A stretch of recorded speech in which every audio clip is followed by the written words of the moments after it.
engine it is? No, it is IC engine. You under IC engine there are many types.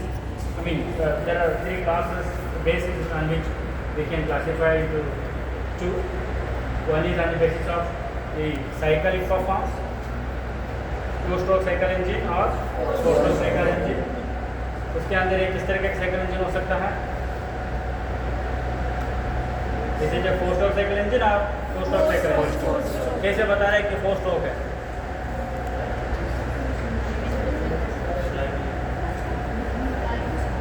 Flywheel तो दोनों में होता है.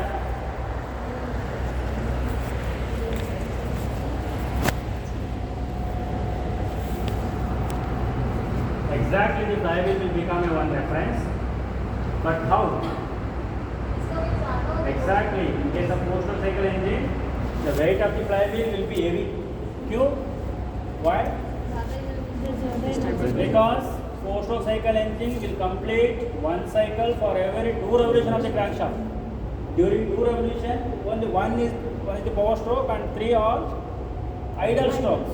So it means through two revolution of the crankshaft, only one time the power stroke will be achieved, and it means in 180 degree angle of rotation of the crankshaft. The rest 360 plus 180 are idle stroke, जिसमें घुमाने के लिए energy को देना पड़ता. तो अगर 2.5 round crankshaft घुमाने के लिए एनर्जी देना है तो जो आधा राउंड में एनर्जी मिलता है उसको बहुत अच्छा से स्टोर करना पड़ता. इसलिए ये भी फ्लाईव्हील को फोर-स्ट्रोक साइकिल इंजन में लगाया जाता है. To-stroke cycle engine for the same power output, the size and weight of the flywheel will be smaller because there will be one power stroke for every one revolution of the crankshaft. In case of a single cylinder engine, अगर double cylinder engine होता है तो हर आधा revolution में एक power stroke मिलता है. तो वैसे सिंगल सिलेंडर इंजन है तो दो रेवोल्यूशन में एक बार मिलता है, तो इस कारण से एनर्जी स्टोर करना जरूरत है. और दूसरा बेसिस क्या है?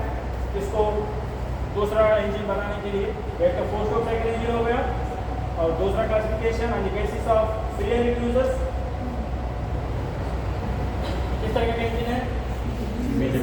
जैसे बोल रहे हैं कि डीजल इंजन है. कार्बोरेटर कहाँ है carburettor?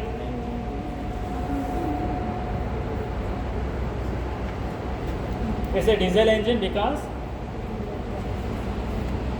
It uses heat of compression as a mean for burning fuel, right? So in case of petrol engine it uses a electric spark or spark plug. तो वो तो इसमें दिख नहीं रहा है. For that reason it is a diesel engine और compression ignition engine. इसमें कहा है फ्यूल इंजेक्टर, जिसके थ्रू फ्यूल को इंजेक्ट किया जा रहा है.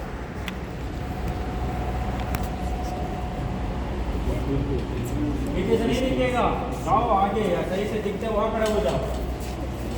पीछे बैठ के किसको देख रहे हो? पीछे खड़े हो, जहाँ अच्छा से खड़े होते उधर खड़े हो जाओ, जहाँ अच्छा से दिख रहा.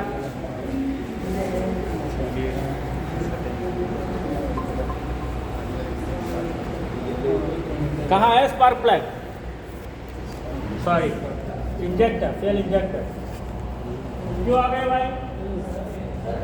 नहीं, आप लोगों का भी नहीं हो. जाओ बेटो, जल्दी जल्दी बंद करने का इरादा है क्या? So this is the spark plug. कहाँ कहाँ घूम रहे हो आप? फ्यूल लाइन आ रहा है, यहाँ से फ्यूल इंजेक्टर सिलेंडर हेड के ऊपर आता है. हमने पढ़ा था ना, cylinder head is the topmost part in the engine block. It occupies or provides a space for fuel injector or a spark plug, valves, valve control mechanism. इन सबको ये जगह देता है. So in this particular engine, so this is the engine block, sorry cylinder head. ये जो gasket के ऊपर वाला पोर्शन है इसको सिलेंडर हेड या इंजन हेड बोला जाता है. और उसके नीचे वाला पोर्शन यहाँ तक सिलेंडर ब्लॉक है या इंजन ब्लॉक है. उसके नीचे वाला क्रैंककेस या ऑयल सम्प बोला जाता है, राइट? ऑयल केस क्रैंककेस में क्या होता है? It covers the engine block from the bottom and also provides space to hold lubrication oil. ये जो जगह दिख रहा है इन सब में लुब्रिकेशन ऑयल भरा हुआ है, ठीक है? उसके अपर पार्ट क्रैंकशाफ्ट है. ये जो क्रैंकशाफ्ट है यहाँ से स्टार्ट होते हुए फ्लाईव्हील जिसमें लगा हुआ है पूरा क्रैंकशाफ्ट है. क्रैंकशाफ्ट के साथ उसके ऊपर एक गियर है, क्रैंकशाफ्ट गियर बोला जाता है। दूसरा भी एक गियर है, ये कैमशाफ्ट गियर है। ये गियर कैमशाफ्ट के ऊपर लगा हुआ है। उस कैमशाफ्ट के ऊपर कैम्स है। उस camps control wall control mechanism को ऑपरेट करता है। और इंजन सिलेंडर हेड के अंदर रॉकर आर्म है। यहाँ भी एक रॉकर आर्म होगा, दो रॉकर आर्म है। ये एक शाफ्ट के ऊपर लगा हुआ है जिसको rocker arm shaft, rocker arm बोला जाता है। So rocker arm has two arms, one is rest on the push rod, another one is on the valve stem. ये वॉल है, वॉल स्टेम के ऊपर लगा। ठीक है, मैं आपको बताऊंगा कैसे ये कंट्रोल करता है। सो inside this cylinder block or engine block there will be a cylinder liner. So this is what we called as a cylinder liner. It will be in the cylindrical shape. Since it is a cut section of the engine, we have removed certain portion of this. Okay, so there are two types of cylinder liner. What are those? Dry type and wet type. तो ये किस तरीके का हो सकता है?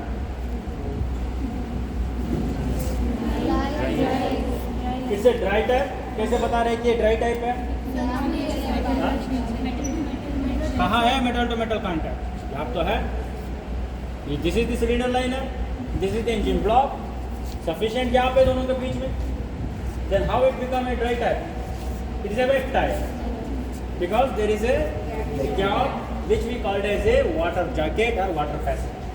जो engine को कूल करने के लिए कूलेंट यूज किया जाता है through radiator, that water comes, that water will surround here outside the cylinder liner.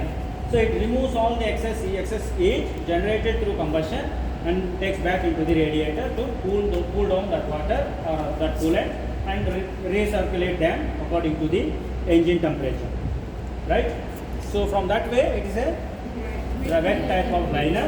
अगर इन दोनों के बीच में गैप नहीं हुआ था, ये सिलेंडर लाइनर इंजन ब्लॉक का एक लेयर इधर होते, उसके बाद अगर गैप होते so then that will become a dry type liner. So dry type liners are generally used where there are where that engine is not built to operate at long stretch.